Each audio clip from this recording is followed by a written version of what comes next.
而家講咧就係我哋以後個課堂關於認字嗰部分係用咩方法認咧？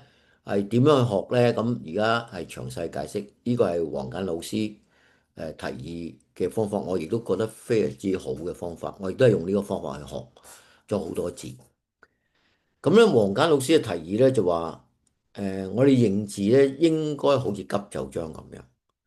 就係有一紮字咧同姓名有關，有紮字咧就係用常用嘅器皿、植物或者人體。簡單啲講啊，將我哋學習嘅草書嘅字咧就分類，分咗類，咁你容易去記啊。咁因為一定有共通性嘅。咁舉個例啦，喺急就章嚟講啦，同樣差唔多嘅嘢咧，其實佢個部首或者寫嘅方法亦都非常之接近嘅。譬如逢係啲金屬有關嘅啊，呢啲銅啊、石啊、呢個石啦、銅啊、石咧都係同一類型嘅。啊，呢邊一樣啦，呢邊一樣啦，上高一樣啦，鳥字細，全部都係同雀仔有關，咁所以變咗咧，誒，將啲嘢咧係屬於同一個部首擺埋一齊學咧係容易嘅。咁所以咧同一類型鳥類擺埋一齊，金屬嘅擺埋一齊，咁咧就容易去記啦。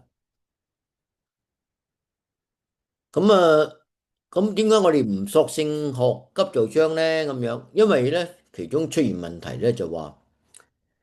喺漢朝人嗰陣時候，好多啲物品咧，而家你已經冇人知係乜嘢噶啦。呢個燈字大家都仍然可以見到我知道咩，石我知道咩，好似呢個公字根本你都唔知係乜鬼嘢嚟嘅。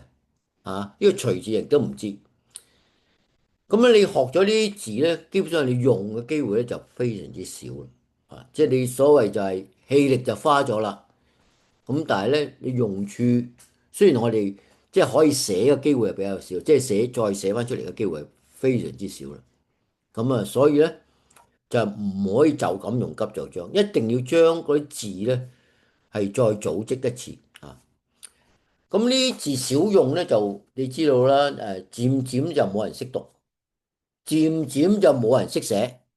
咁冇人識讀又冇人識寫咧，呢啲字咧就變咗啲死字啦。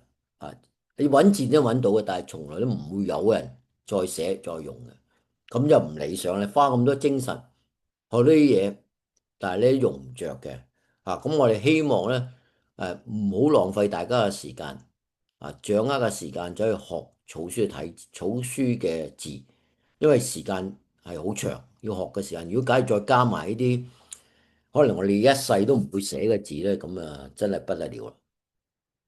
另一樣嘢咧，點解唔用急就章咧？就係急就章有啲部分咧係拆得好散嘅。舉個例，譬如一二三四五六七八九十，佢分喺好唔同嘅部分裏邊嘅，係二三四五六七八九十，咁佢裏邊好多分部噶嘛，咁你變咗啲字咧就好好散啦，你冇嗰個連貫性冇咗啦，咁所以咧就唔提議用急就章個版本直接學呢個草書。咁黃簡老師提議另一個方法，佢話咧個結構咧都同急就章差唔多。急就章個結構咧就係姓名、用品、植物、人體同埋藥材或者其他治理政治。咁黃簡老師咧就話我哋第一件事開波咧就係叫做人天地，當然而家有其他啦。分類啦，譬如嗰人有身體器官、社會關係。天咧就係日月星辰、季節、天氣、咩時辰啱教。地咧有山水、動物、植物、礦物。天當然包括飛禽走獸啦。咁所以咧佢就基本上用一個結構叫做人天地。喺人天地裏邊咧有唔同嘅分類，再分再學，一次過一次過咁樣學。咁咁兼且當佢解釋嗰啲字嘅時候咧，就解釋個閃轉同埋個筆勢。咁唔單止係咁喎，仲講埋個字嘅來源同埋個變化。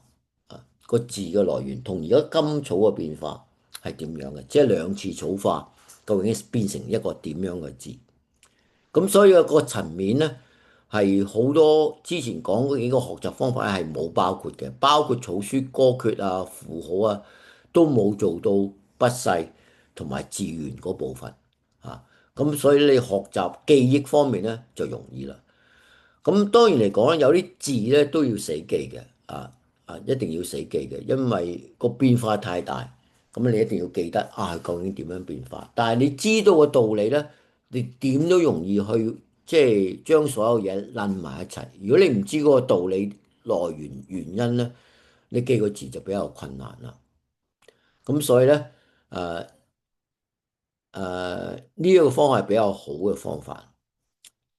咁呢度咧就再講講啦，再重點再講翻我哋之前今日講嘅課啦，學草書要注意啲咩要注意就話個基本個筆勢係用邊個？咁我哋提議章草。咁草書教材邊個好咧？咁樣每種嘅教材都有唔同嘅好處同埋唔好嘅地方。咁如果你話我都想用埋嗰個教材咧？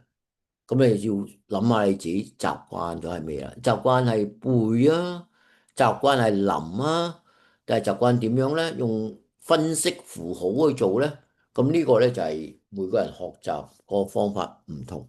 有啲書咧係幫到你，有啲書未必幫到你啊。等於我之前講咗一本書，誒、嗰個草書國內最近做幾年嘅草書字法解釋咁佢咧亦都係劉東勤咧，係用呢個文字學個角度去編撰嘅。咁有啲似于右任，但係佢就冇于右任咁多好仔細嘅分析佢主要就係分析有啲字啲人容易搞錯嘅，佢就講講。咁但係當然嚟講，佢亦都有佢嘅極限因為佢係用文字學個角度去睇啦，咁變咗咧就對於草書個藝術化咧，其實係有影響嘅。咁而重中之重咧，我哋覺得草書應該要清楚佢係用線轉嘅同埋有筆勢嘅。咁如果假如你寫個字係同個筆勢係唔係太符合咧，咁可能你個草字係可能寫錯咗啦。咁呢個咧就係今日想講嘅話題。